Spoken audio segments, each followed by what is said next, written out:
again, everyone, and thank you for tuning in for another episode of The Social Mind. I have with me my friend and colleague April again, who this time we're going to be speaking about the creolization of culture and how it infuses into other celebrations. The case of the Garifuna in Belize. Today, we're looking at the Garifuna culture in Belize and how they were able to preserve their native Afro-Caribbean culture, the only Black people in the Americas to do so due to the fact that their ancestors were enslaved. The Garifuna's deep sense of kinship and participation in community cultural activities have provided them with a sense of solidarity and cultural identity. The Garifuna, A.K.A. the Black Caribs, are a mixture of African and indigenous Kalinago, Arab, Carib peoples. They are the descendants of the African survivors of human cargo that were wrecked off the islands of St. Vincent and the Grenadines in 1675. These West Africans, along with the steady stream of maroon, escaped slavery on other Caribbean islands and found refuge, and started families with the indigenous or the Kalinago group and populated some of the islands. And they developed that cultural existence that existed independently of the region's colonized force or the plantation system. This is why they are known or called the Black Caribs or Garifuna. The Black Caribs, together with the indigenous Kalinago, created a daunting fighting spirit and resisted European contact for over a century. From a historical perspective now, the Garifuna were forced to be reckoned because they resisted the British and French colonizers in the Lesser Antilles, and they were defeated in 1796 because of their violent rebellious spirit on St. Vincent. The British moved 5,000 Garifuna across the Caribbean to the Bay Islands of the north of Honduras.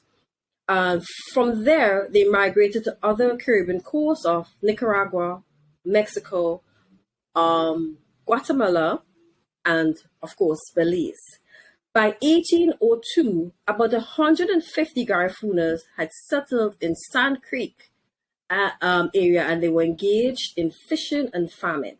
Now, in 2001, the United Nations Educational, Scientific, and Cultural Organization, UNESCO, recognized the Garifuna language, music, and dance as a masterpiece of the oral and intangible heritage of humanity.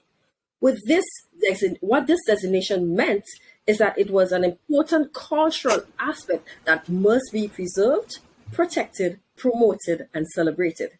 Hence, every year on November 19th, Garifuna Settlement Day is observed, which marks the arrival of the Garifuna people in the Belizean territory in 1802. The holiday was created by Thomas Vincent Ramos, a Belizean civil rights activist, and is celebrated for an entire week with festivals that includes parades, live music, drumming, prayers, and pageantry in Garifuna communities. In Belize, the Garifuna peoples have their own flag. Starting from the top, it comprises three colors: the black, white, and yellow. The flag is accepted internationally as the flag of the Garifuna nation, and the colors has been used in forums where Garifuna peoples assert themselves and their identities. The religion of the Garifuna consists of a mixture of Catholicism, African and Indian beliefs. They believe that the departed ancestors mediate between the individual and the external world, and if people or persons behaved and performed well, then he or she would have good fortune. If not, then the harmony that existed in relation with others and the external world would be disrupted, leading to misfortune and illness. Their spiritualism is expressed through music, dance, and other art forms. The Garifuna cuisine comprises of fish, cassava, bananas, and of course, plantains. Welcome again, April, to the Social Mind, and thanks for yet again agreeing to be my guest to talk about the Garifuna peoples and their culture. And I know that you guys just celebrated November Very 19th, financial just correctly. had the Garifuna Settlement Day. So, and I know that you were actively involved over the last couple of weeks, right? So to get us started, I don't think you need any other introduction since we just had you on the show. So to Yeah. get us started, tell me or tell my audience about the Garifuna in Belize, the modern Garifunas in Belize. Wow. Thank you so much, Lorna, for having me once again. And thank you for that wonderful historical introduction on the Kalinago um, culture here in Belize and in the Caribbean, right? So one of the more modern conversations surrounding Garinago people. And this is just something that I have to, for full disclaimer, point out that I do identify as half of my heritage to be Garinago. That is partially to who I am. So when you were saying the Black Caribs of the Americas, I was hoping, I said to myself, I'm hoping that the audience doesn't question why I'm sitting here. So I just wanted to make that known that even though, you know, phenotypes are a whole different, they're a It's a whole different different language. mind game. It's a confusion, but tradition wise, heritage wise, I do half identify as Kalinago.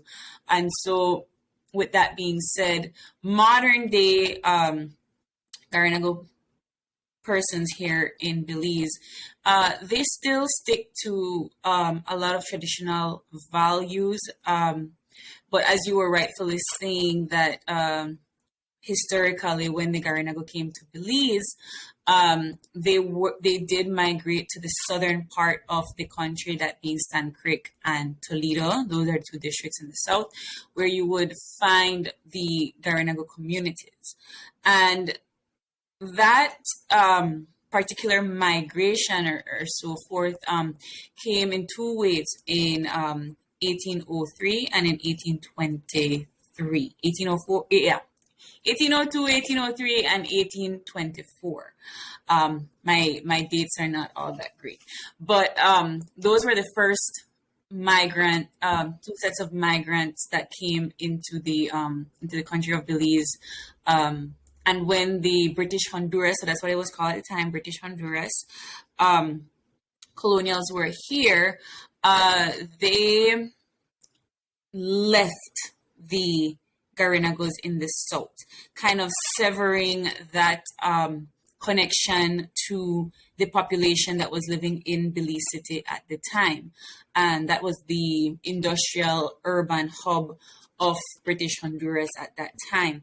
And historically, there are two reasons why that happened. One, it was said that it was for population control, so they didn't have space.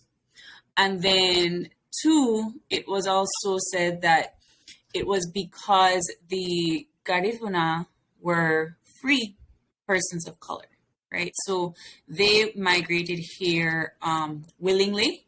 And so the colonials didn't have any kind of power over them for them to be enslaved. You know, we were still under that particular law. Slavery still existed in Belize at that time. And because they were free persons of color, and the talks and conversations around abolition of slavery, and so were already happening, they didn't want the influence of free colored persons around the urban setting, because then it would create sort of maroonage, or create some sort of influence that, hey, why are they free and why am I not? Why are you not? Right. So they didn't want that. And because of that, they were like, all right, you guys can have that land in the south. But there was no connection, direct connection to Belize City. So for the longest time, Garinago communities had to establish their own economies in the South by farming, fishing, like you rightfully mentioned, and so forth. But they had to expand, and in order to expand, they would have to sell their products in Belize City, and that would be a long ways to get there. There was no road connecting the two districts or anything like that. So it was an intentional segregation, if you will. And because of that intentional segregation, it created that tier divide, that social divide, that status, that class divide within our groups that identify with their African roots. And we could talk more about that in later on. But you asked about modern day Garinagos. I know I have a point, I promise. I know I prolonged the answer, No, but context is important. Context is right. important. And because, like I said, of that intentional segregation, that intentional isolation, the Garinago were able to not just uphold their traditions and keep them alive, but they were also able to mingle and mix with the indigenous groups in the South, the Mupan Maya, the Quechua Maya, who were already in the South, they already inhabited parts of the South, and they were able to exchange cultural traditions and aspects. And if you look at most Garinago persons from a particular generation, they speak about 5 languages because they had to, yes, they spoke English in the home, they assimilated with Creole, and in order for them to create a thriving economy in the South, they had to speak with the indigenous groups, therefore learning bits of Quechua, therefore learning bits of Mupan. And those kinds of cultural traits were passed down generation to generation. Right now, one of the biggest problems with modern day, I don't even want to say modern day, I want to say our generation, my generation and younger, they're losing it. Not because it's not being taught, because if one thing I can say with such pride is that the Garinago community in Belize tries their best to preserve their heritage. They speak the language, cook the food, play the drums. That is not something that is just done on Garifuna Settlement Day. That is something that is done throughout the entire year. And so it's more about maybe Americanization. It's more about moving out of their small communities so that they're able to perhaps make more money. And by doing so and moving into these urban spaces, they have to change their culture. And when I mean change their culture, they have to be able to interact with persons in the city. Therefore, the more and more you stop speaking your language, the more and more you stop beating your drum, you lose it. And so there's a sort of cultural assimilation. Right.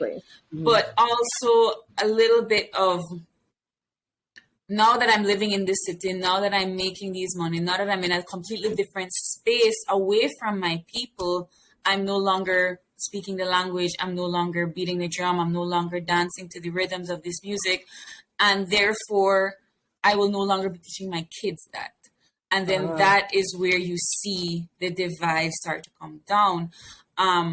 And they're trying, they're really trying to keep it up. You have children's book being told. You have these musicians that still definitely speak the language.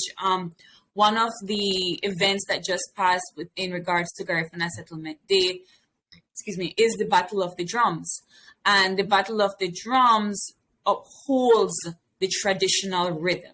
So one of the aspects that the things that make you qualify is that you have to be able to beat in the original rhythms of Paranta, Punta, I forget the other two.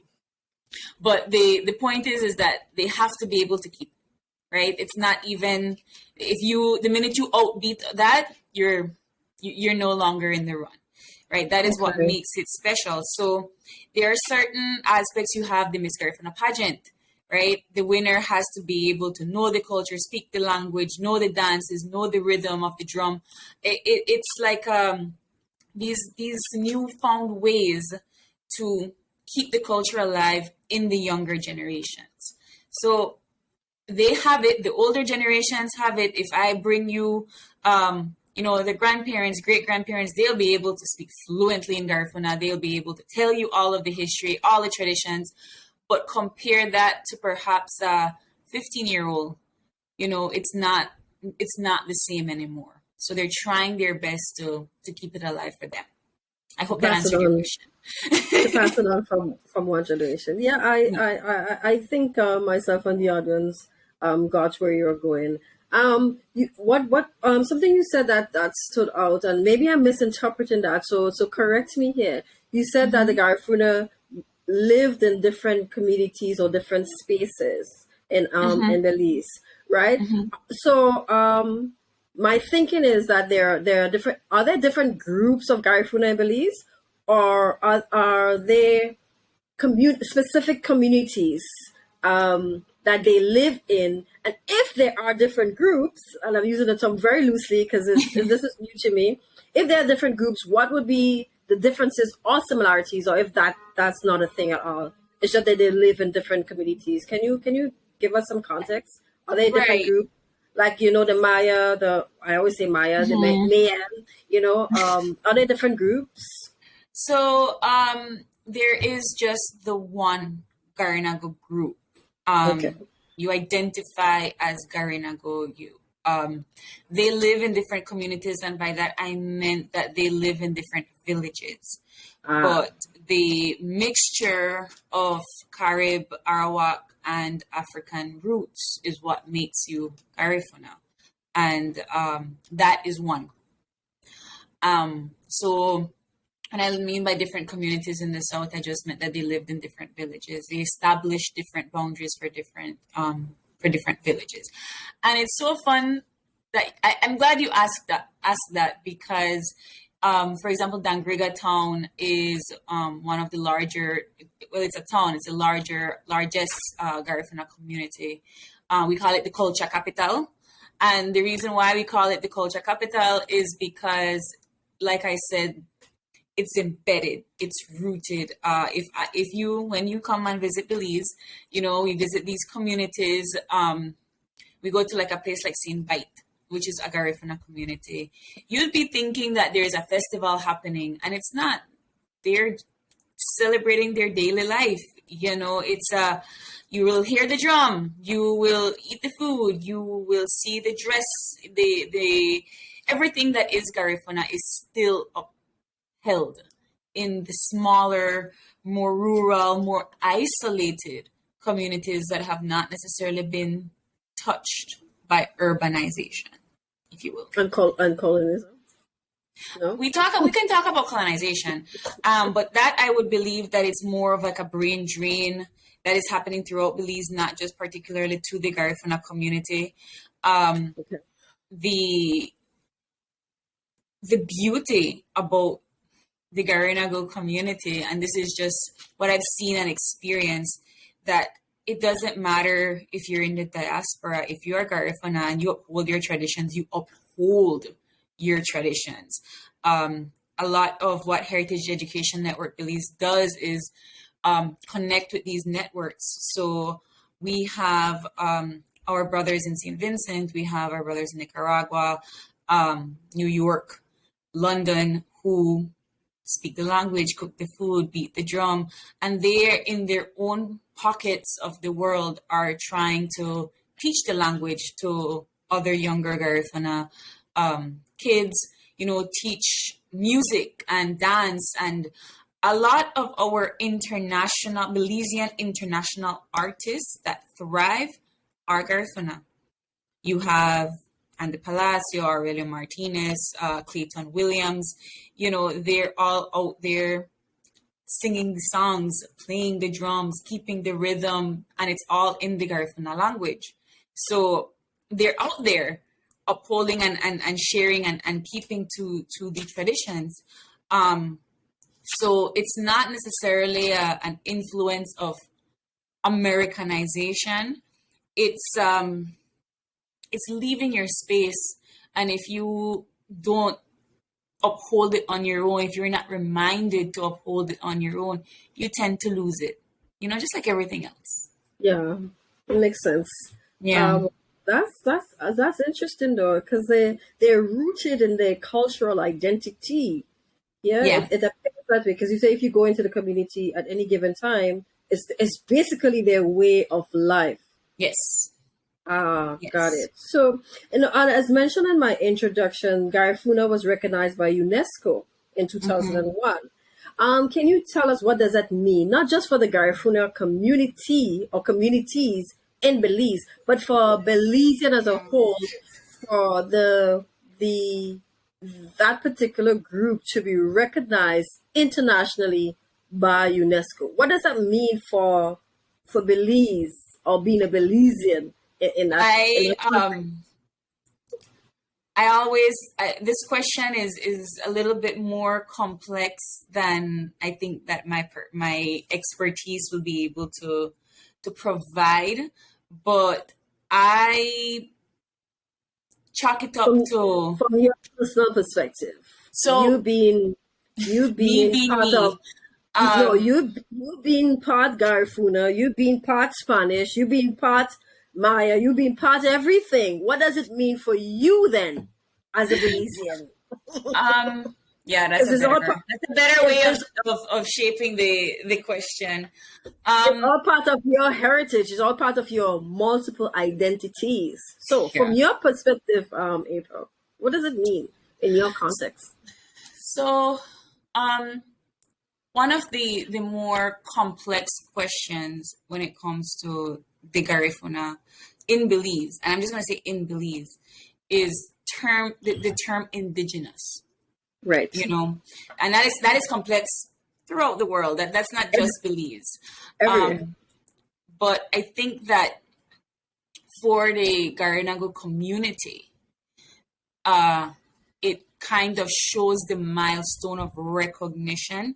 So going back to discussing, you mentioned TV Ramos and being recognized as a community, and that's why we have the 19th. I think that with that struggle for recognition, and it's not even just about recognition because they had their communities and they had their spaces already settled. It was to acknowledge that they're here and they are a part of the Belizean community, and it kind of again goes back to that history of being isolated and segregated. And so I think that it kind of shows testimony to the years of upholding tradition and hoping to be recognized. So I personally think that TV Ramos would have been very happy that UNESCO was able to recognize not just Belize, but UNESCO, this world renowned organization that is telling you, yes, we see you, we hear you, Garifuna is well and alive in Belize. And so I do think that it is a testimony for what he has done and what he was trying to do.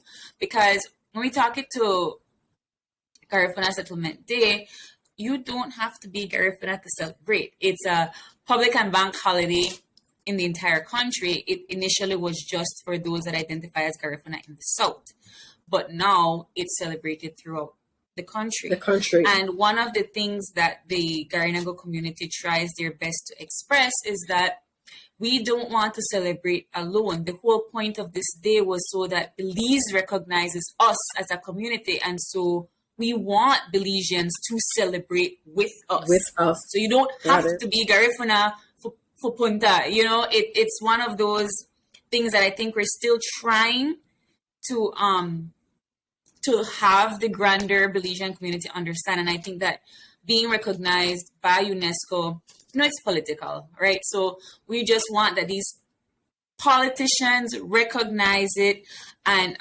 uphold it. So Right. that in itself is good for the community, but what they do with it is a different story. So you could recognize all you want, but if you are not aiding in the transition of continuous stewardship of the heritage, continuous preservation of the heritage, then it doesn't really mean anything, does it? So one of the surprise factors of this year's Garifuna Settlement Day. So we have a tradition called the Yurume, which is basically the reenactment of the arrival of the Garinagos in the south. So there's this early morning, you see the boats coming in, the way that the persons perceive them to celebrate. I think I could share a video with you. That would be helpful. And we, then it follows a procession into the church, and then you have mass, and it's all done in Garinago, and you beat the drum, you celebrate, and then of course it leads into like this next festival. And this year, the procession was led by our Prime Minister. Nice. And so it was one of those things where you see he doesn't identify as Garifuna either. He's a mestizo man from the north, but he was wearing his dashiki, and he was there with the ministers from the rural southern areas, backing him in the procession. And that is where you see that recognition being shown in the political stage, right? So, and they're invited every year. Like I said, it's not something that's not done.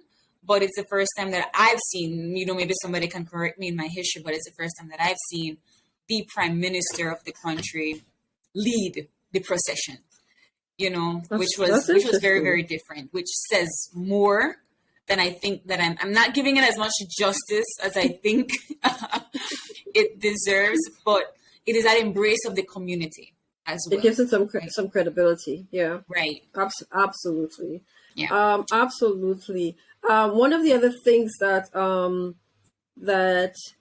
know that they're well represented. They have their own day, week of celebration. They are in their communities where they practice their heritage and their cultural heritage, and they are free to express their identities. They even have their own flag, as I mentioned previously.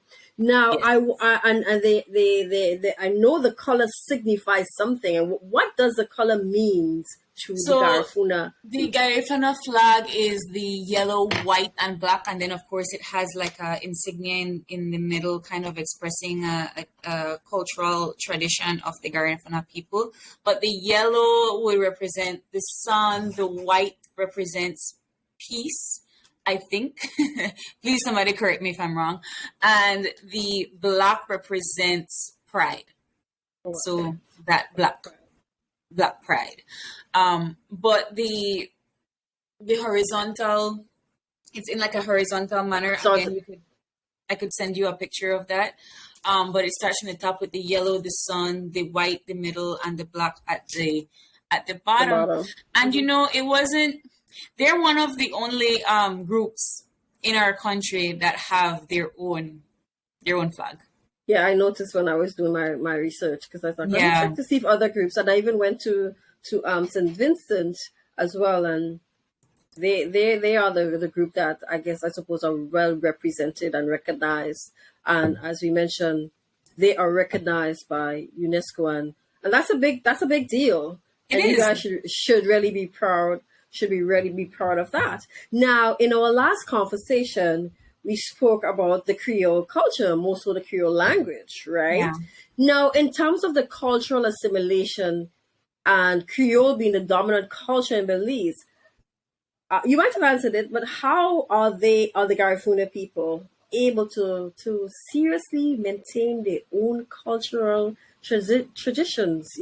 Because I would argue, from doing my research, from us hanging out together and talking about heritage and identities and so on, it seems as though that with the influence of North American, in terms of the language, English, the influence of North America on the television, how are they able to maintain that strong cultural identity and not be influenced by everything outside?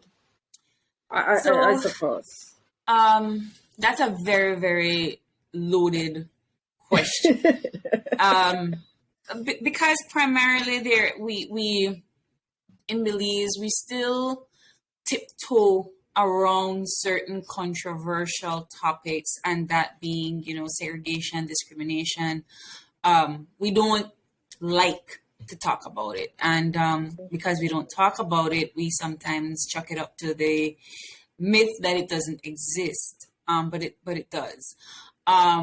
When it comes to creolization, the Garinago communities, like I rightfully mentioned, were segregated on purpose, and they were isolated. And with that isolation, Belize City and the Belize district flourished and grew because all things economic flowed through that city. That's the tip. And that kind of allowed it for that expansion. But anywhere that wasn't included in that expansion was kind of left behind. And we see the remnants of that today. And we talk about preservation. It was by choice because they were able to keep it, but the lack of influence wasn't on purpose. The lack of influence was, well, if I don't have TV and radio, I'm not going to be influenced. So, and that comes with, not being able to afford it. That comes with poverty within these certain communities where they were not able to afford certain luxurious items.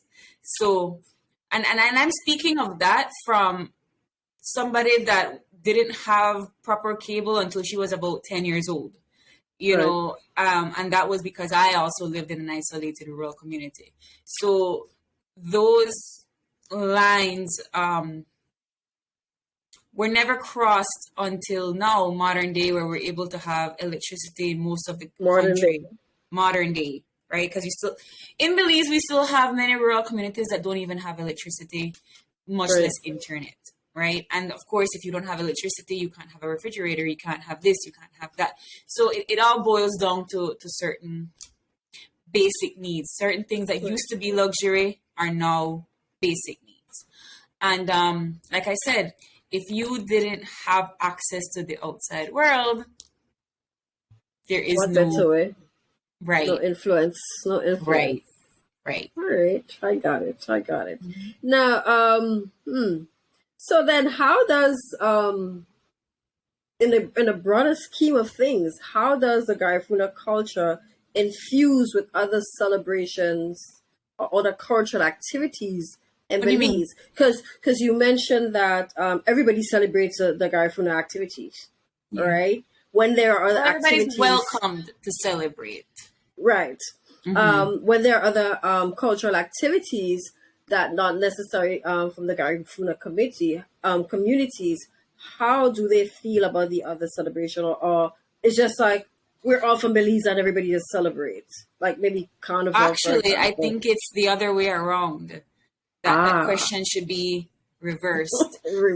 Not because, we don't have other activities and celebration. We just had September. That is one of our biggest months of celebration. From the first all the way to the last day, there's some sort of celebration within some community that is, giving testimony for independence or giving testimony to the tent, so everybody is involved in those festivities. Okay.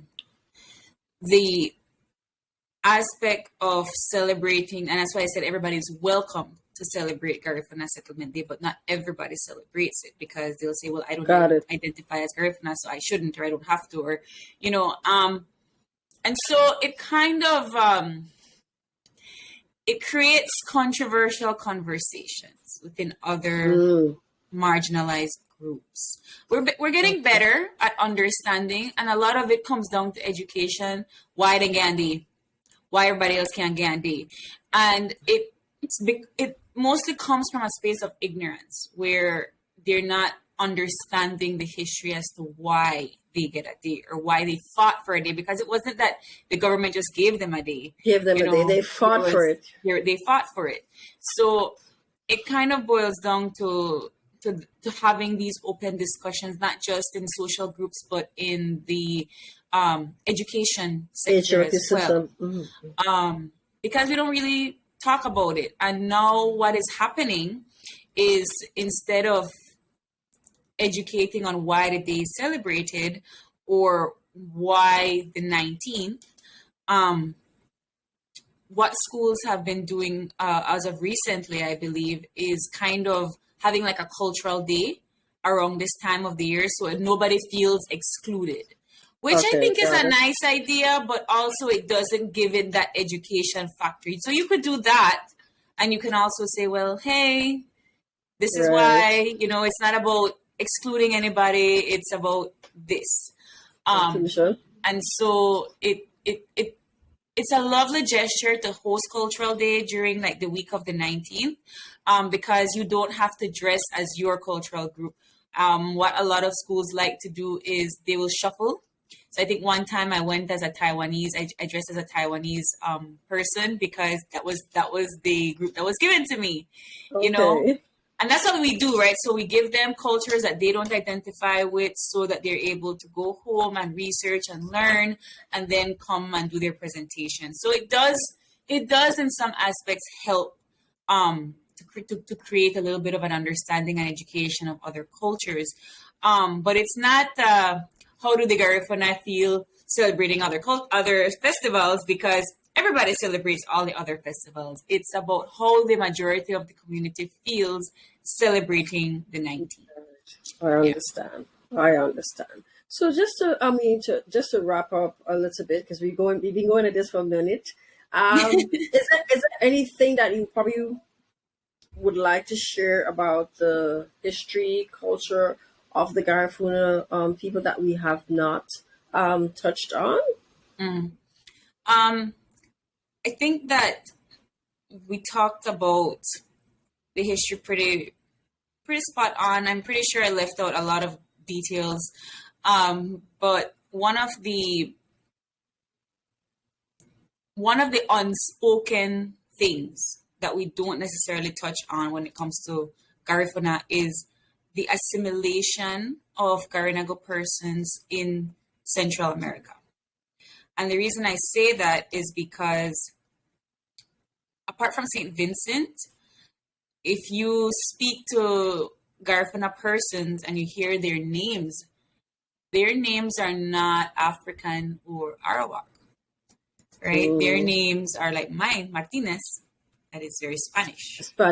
Right. And a lot of them have that. Flores, Castillo, Lopez, you know, they have that. And that is because they came to Central America and assimilated, or not owned, but they were given names.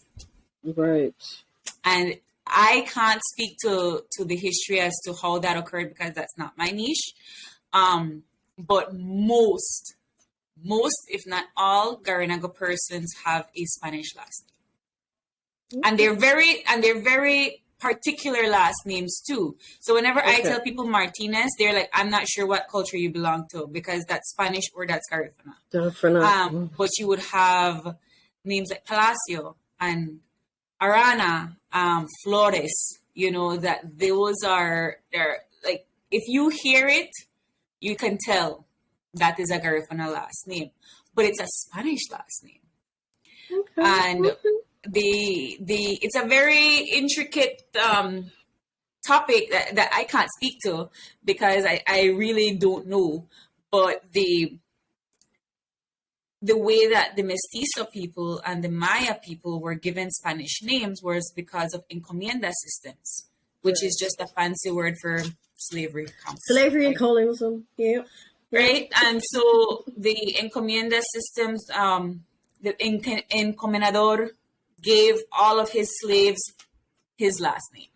So a lot of Mestizo and Maya persons from Mexico and in the north have Spanish last names because they are some descendant from that encomienda, right? But with the Garifuna, we don't really speak about it that I would know, right? So how they acquired Spanish last names is something that I'll have to get back to. But that was something that I've thought about for so long. Why? But it is Guatemala, Honduras, Nicaragua, and Belize. And of course, those are countries that speak Spanish, speak English. So maybe you could find somebody that could help me with that research. Definitely. I mean, our work continues. We have to Yes. get into space. We have to unearth these things. So thank you, April. I think I learned a lot. I mean, I did some research, but that's why it's so interesting that we do those type of studies where we can go into different communities or spaces and really observe other people's culture. So yes, I have to speed it up to get to Belize, because I feel like I had to tell you this from 2016 and you haven't taken my offer yet. I'm working on it. I'm working on it. All right, guys. This is another episode of the Social Mind. Now, also in recent times, the Garifuna and Kalinago of St. Vincent, Dominica, and Trinidad had protested against the movie Pirates of the Caribbean about the supposed consumption of human flesh by said groups, which is still clearly articulated in our education system and in our history textbook. Now, in the global scheme of things, this stereotype about the groups, about being cannibals, is a popular and often cultural medium that we portray in cinema or even having conversations with our peers. It, in my opinion, it extends to a gross exaggeration of how we lack knowledge of other groups and other cultural identities. How do we then negate these narratives about the myths of the Caribs and the Arawaks in the Grenadian context that is still being perpetuated so widely and disseminated, even though there's research by anthropologists and experts who agreed that there's no historical evidence to support the claim? How do we redress our history and not continue with his story about the people who once occupied the various landscapes in the Caribbean, and about the people who were brought here as enslaved Africans, the indigenous groups, and there are multiple, as I would have mentioned, and we are just looking at the Garifuna group today. The indigenous groups, I would argue, have an inherent right to be properly recognized and represented in our education system and in every aspect of our communities and our societies. This way, our history and culture of the indigenous peoples can really be told from their perspective. The view of Columbus, for example, the man-eating Caribs, that the acts of sodomy and cannibalism, they were punished, right, as enslaved Africans. To date, like I said, the nature and the history of that story is still being passed on in our education system. How do we redress that? How do we learn about our brothers and sisters? Tune in as this conversation continues on another episode of The Social Mind. April, thank you again for being such a wonderful guest, and I will be making my way to Belize soon. Yes, guys, thank you, Lorna, and I thank you for tuning in. visit. I will, most definitely.